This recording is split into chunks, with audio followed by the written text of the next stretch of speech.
Wow. Excellent. Mina's the one. She is. She's the one. She's so smart. She's so good at it. Okay, congrats, Mina. We'll be watching, and we're rooting for you, obviously, as well. To end the show, the Bucks, we know this. They have said that they are open to trading Giannis Antetokounmpo. Now it just feels like an inevitable situation. Very unlikely he stays in Milwaukee, although still a possibility. What team should be open to trading right now for Giannis? Are the Celtics the best fit there? Perk. You're damn right it is. For Jaylen Brown. And that's all basically you're going to have to give up because he make a lot of money. Can you imagine Jayson Tatum and Giannis Antetokounmpo in the Eastern Conference in Celtic green? They will be the best duo in the East. And what we saw from Jayson Tatum when he returned from injury, is that he's ready to be that point forward. Because, yes, he could score. We saw the rebounds, but we also saw the assists. And I heard he did an interview yesterday with somebody else, not Jaylen Brown.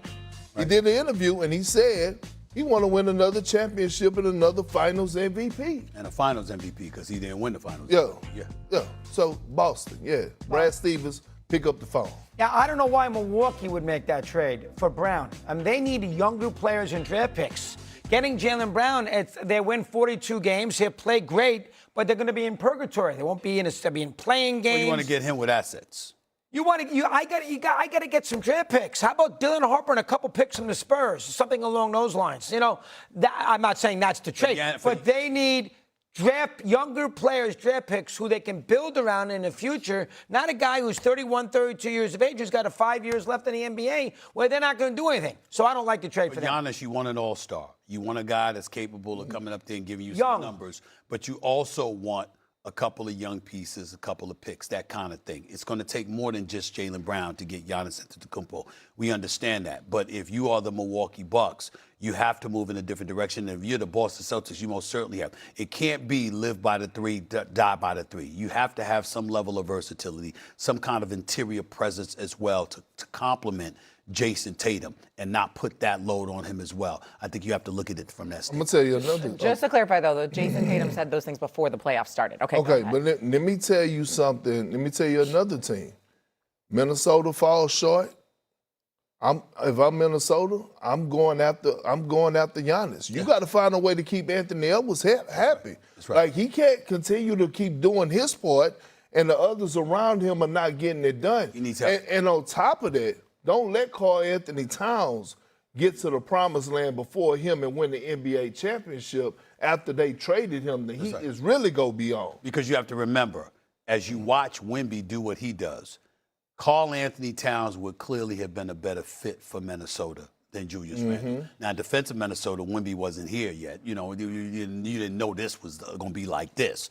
But the point is, Karl Anthony Towns complimenting Anthony Edwards and Rudy Gobert would have been much better against San Antonio than what we're seeing. But that was a financial thing, too, right? Because Randall was making less money than Karl Anthony Towns was. Wasn't that part of the deal with the reason they made that trade? I mean, it has something to do with it, but still, no. If he delivered, he deserved to get paid the big bucks. Quickly, everyone answer at the same time. Is there any way Giannis stays in Milwaukee? No.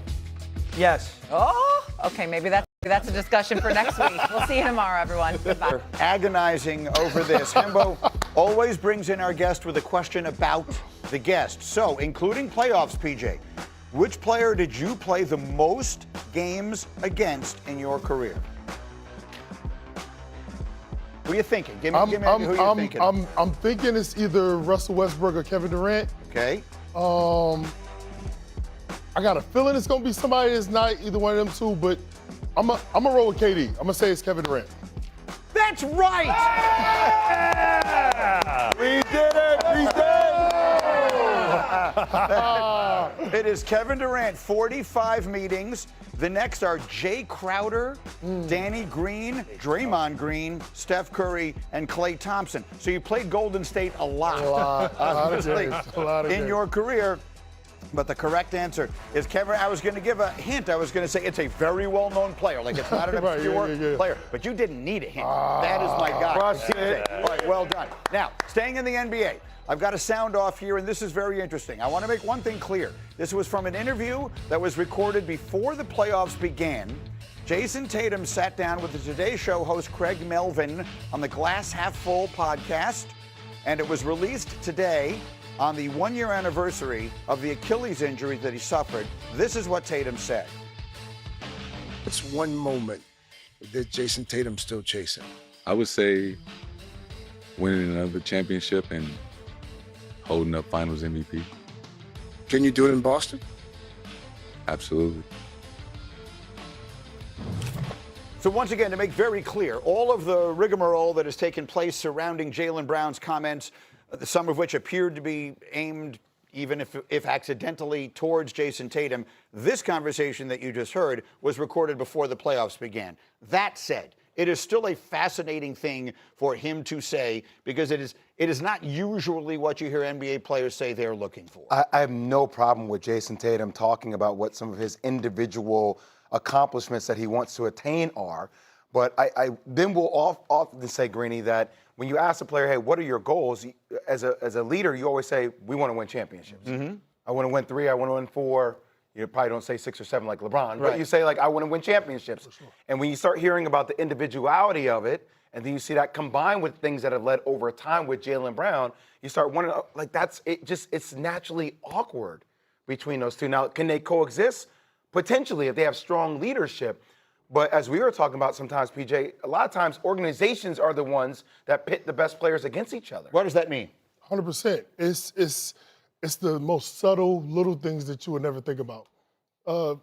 Almost childish even sometimes. Like? There are things like being late to a plane, getting a meal first, getting cookies on the plane. Like, it's the dumbest. They treat it's a lot of dumb certain way. And, you know, on some organizations, they just flat out say it. This is the number one guy. Everybody else fall in line. This is what it is. Okay, because that was going to be my question to you. I'm old enough that I remember when Moses Malone came to Philadelphia, and he was the MVP of the league, and he was the best player. And he came in the first day. I remember him saying, this is Doc's team. He gave respect to Julius Erving. This is Julius Erving's team, and they were able to coexist and win. How real a thing is that? We will say, this is so-and-so's team. This is so-and-so's team. Internally, is that really a thing, whose team it is?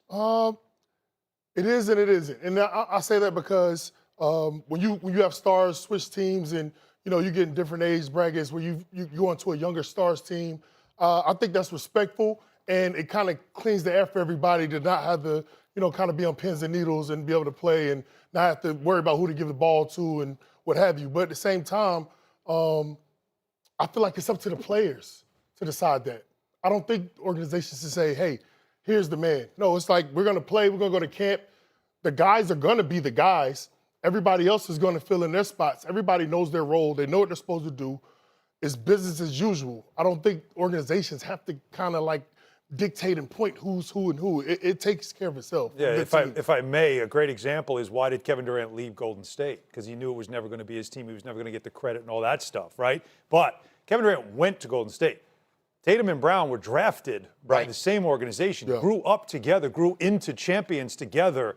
It is something that they needed to work out, but it's also something, I think, PJ, what you're revealing is it's something that Brad Stevens needs to address internally and figure this out. Because, look, Tatum didn't say Finals MVP offhand. It's in the back of his mind that when we won a championship, I didn't win the Eastern Conference Finals MVP. I didn't win the Finals MVP. It's something he wants individually. That says a lot. All right, I am being told that something very special is about to happen, and indeed, it has just happened, making his appearance here, the one and only What up, boy? Stephen A. Good to see you, Smith. baby. Hello, Stephen A. How y'all doing? What's up, baby? See my boy, I saw my man PJ in here. I had to come up in here. You remember you called it? Which one? On the phone interview in Houston, you were like, when you get done, That's right. you're coming up there. He's coming on TV. That's Yes, what I told him. and that's what he's doing. That's He's what right here doing. on TV. That's right here. I like that suit. Stephen No A. tie, No but tie, it's but okay. class. But it's Class. all right. That's that's not a pocket square. That's a piece of paper you get from a fax machine, right? It's pathetic. Giving It's away pathetic. secrets. What up, baby? What up, Call me man? cost efficient. Always sartorially splendid. I'm only going to have 1 minute with Yes, you here. yes. What's the most important thing? What's the most important message you want to bring in about the NBA today? We got Wembanyama's performance last night. He's phenomenal. We got Jayson Tatum talking in this interview. They won't be together. Him and Jaylen Brown. One of them got to go, and it's going to be Brown. You believe that that is the case? You don't think those two are together next year? I think that when you're Brown and it's 24 hours after you lose a 3-1 lead in the first round for the Boston Celtics that had never done that in its franchise history, 18 championships. They've never done that. Most storied franchise in basketball annals. when you lose a 3-1 lead and you lose in the first round, and 24 hours later you're saying that it was your favorite season, 2 years removed from from a Finals MVP and a championship, you're saying you're sending the wrong message. And then when Jayson Tatum follows up the way that he did by talking about that's what he's after a Finals MVP himself, there's a disconnect there. I think that you move on. And finally, very quickly, I have almost no time. Orange and blue skies, is this the year? Yeah.